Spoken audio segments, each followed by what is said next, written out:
क्या अर्शदीप सिंह ने सच में पहला वनडे मैच हरा दिया है?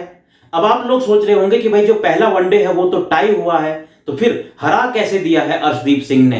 दरअसल जो मैच हारे हैं वो पूरी तरह से भारत के हाथ में था और एंड में 14-15 बॉलों में एक रन बनाना था और वो एक रन अर्शदीप सिंह को बनाना था क्योंकि वो स्ट्राइक पर थे और वो उस एक रन को भी नहीं बना पाए और पहली बॉल पर ही वो एलबीडब्ल्यू आउट हो गए। और अर्शदीप सिंह की वजह से इसीलिए हम कह रहे हैं कि ये मैच हार गए हैं, क्योंकि ये मैच भारत का जीता हुआ मैच था और टाई होना भी हार के बराबर है और भारत इस मैच में हारा है। इसीलिए जब मैच टाई हुआ है तो हमने देखा कि श्रीलंका कैसे इसको सेलिब्रेट कर रहा था, जबकि भारतीयों के चेहरे मायूस दिख रहे थे। जो लास्ट T20 हुआ था उसमें जो मैच था वो भी टाई हुआ था, लेकिन उसमें भारत क्योंकि हार रहा था, वहां से वो टाई हुआ था तो वो भारत की जीत हम कह सकते थे। वहां पर सुपर ओवर में हालांकि भारत मैच ही जीत गया था, लेकिन उसमें अगर टाई होता बराबर भी होता तो उसमें हम भारत की जीत मानते। लेकिन ये मैच जो है वो भारत जीत रहा था और वहां से टाई होना, आखिर में एक रन न बनना 14-15 बॉलों पर, तो ये निश्चित तौर पर मैं कहूंगा कि भारत की ये हार थी और इसमें अर्शदीप सिंह का भी एक बड़ा हाथ था। लेकिन क्या सिर्फ अर्शदीप सिंह ने ही ये मैच हराया है? तो सिर्फ अर्शदीप सिंह ने ये मैच नहीं हराया है, बल्कि और भी कई खिलाड़ी हैं जिन्होंने भारत को ये मैच हराया है, यानी कि टाई करवाया है। तो ऐसे में कौन है इस मैच को टाई कराने के वो 5 गुनेगार, जो मैं अब आपको आगे बताने जा रहा हूं। नंबर 5 से मैं शुरू करूंगा। नंबर 1 पर कौन होगा? अगर आप भी जानते हैं या आपको लगता है कि नंबर 1 गुनेगार कौन है इस मैच को टाई कराने का, तो आप कमेंट बॉक्स में लिख सकते हैं। तब तक मैं आपको नंबर 5 से शुरू करता हूं। नंबर 5 पर हैं विराट कोहली। विराट कोहली लगभग 1 साल बाद वनडे में वापसी कर रहे हैं और उनसे एक अच्छी पारी की उम्मीद थी। यहां पर बड़ी पारी की बिल्कुल जरूरत नहीं थी। अगर आप एक 50-60 रन की पारी भी खेलते तो हम ये मैच जीत जाते। और जिस तरह से रोहित शर्मा ने स्टार्ट दिया था, पावर प्ले यानी कि 10 ओवरों में लगभग 70 से ज्यादा रन थे और 7 से ज्यादा का एवरेज था और सिर्फ 250 यानी 230 के आसपास 31 का ही टारगेट था। तो वहां से विराट कोहली जब 24 रन बना चुके थे तो उनकी नजरें यहां पर जम चुकी थी और जो उसके बाद स्पिनर आने थे वो भी सबको पता था कि ये पिच जो है स्पिन फ्रेंडली है। तो विराट कोहली भी कोई छोटे मोटे बल्लेबाज नहीं है, उनको यहां पर एक अच्छी पारी खेलनी चाहिए थी, एक अच्छी पार्टनरशिप लगाकर जाना चाहिए था और कहीं ना कहीं मैच को अगर फिनिश करके जाते तो फिर तो और भी अच्छा होता। तो इसीलिए विराट कोहली जैसे स्पिन पर आउट हुए हैं, उसके लिए विराट कोहली को मैं मानता हूं गुनेगार नंबर 5। अब बात करते हैं गुनेगार नंबर 4 की। गुनेगार नंबर 4 मैं मानूंगा केएल राहुल को।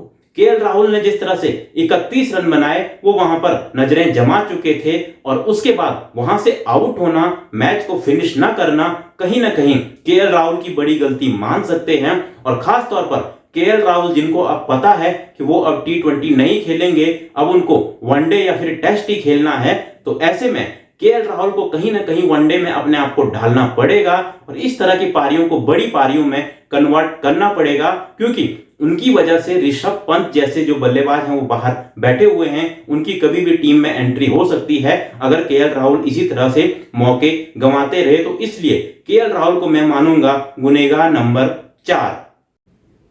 गुनेगार नंबर 3 में मानता हूं श्रेयस अय्यर को। श्रेयस अय्यर हैं इस लिस्ट में तीसरे नंबर पर। अब श्रेयस अय्यर ने जिस तरह से स्टार्ट लिया था, 23 बॉलों में 23 रन वो बना चुके थे, वहां से जरूरत थी उनको एक बड़ी पारी खेलने की। श्रेयस अय्यर के लिए बड़ी पारी की क्यों जरूरत थी? क्योंकि श्रेयस अय्यर को वनडे में अक्सर जो उनके चाहने वाले वो कहते हैं उनको मौके नहीं मिलते हैं, जो श्रेयस अय्यर को पसंद नहीं करते हैं वो कहते हैं कि इनको कुछ ज्यादा ही मौके मिल रहे हैं। तो ऐसे में श्रेयस अय्यर को यहां पर अपने आप को प्रूफ करने की जरूरत थी और मैच को जिताकर वो जा सकते थे और मैच को जिताकर उनको जाना ही चाहिए था, अपने आप को उनको प्रूफ करना चाहिए था और वनडे में अपने आप की अपनी जो जगह है वो पक्की करनी चाहिए थी।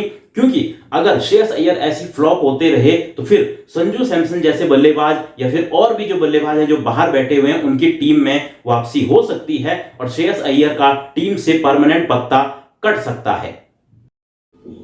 गुनेगार नंबर 2 में मानूंगा शुभमन गिल को। अब शुभमन गिल को मैंने दूसरे नंबर पर क्यों रखा है? क्योंकि शुभमन गिल अब T20 और वनडे के वाइस कैप्टन भी हैं, यानी कि अब जो टीम मैनेजमेंट है उनको फ्यूचर का कैप्टन भी उनमें देख रहा है। तो ऐसे में शुभमन गिल की जिम्मेदारियां और ज्यादा बढ़ जाती हैं और जब जिम्बाब्वे में हमने देखा है कि शुभमन गिल किस तरह से बिल्कुल स्लो खेलने लग गए थे, और वहां पर क्योंकि जिम्बाब्वे जैसी कमजोर टीम थी तो मैच तो हम जीत रहे थे, लेकिन शुभमन गिल की बैटिंग पर वहां पर भी सवाल उठे थे। और अब जब वनडे शुरू हुआ तो यहां पर शुभमन गिल और भी स्लो हो गए। लगभग 45 के स्ट्राइक रेट से उन्होंने जो रन बनाए थे 16 रन, वो भी 45 के स्ट्राइक रेट से। ये शुभमन गिल की जो टेक्निक है उसको बिल्कुल भी शोभा नहीं देता है। और शुभमन गिल जिस तरह से रोहित शर्मा खेल रहे थे, कहीं ना कहीं उनको रन बॉल तो वनडे मैचेस में खेलना पड़ेगा, तभी वो वनडे और टेस्ट में अपने आप को परमानेंट कर सकते हैं। तो इसलिए शुभमन गिल को मैं इस मैच को टाई करने में गुनेगार नंबर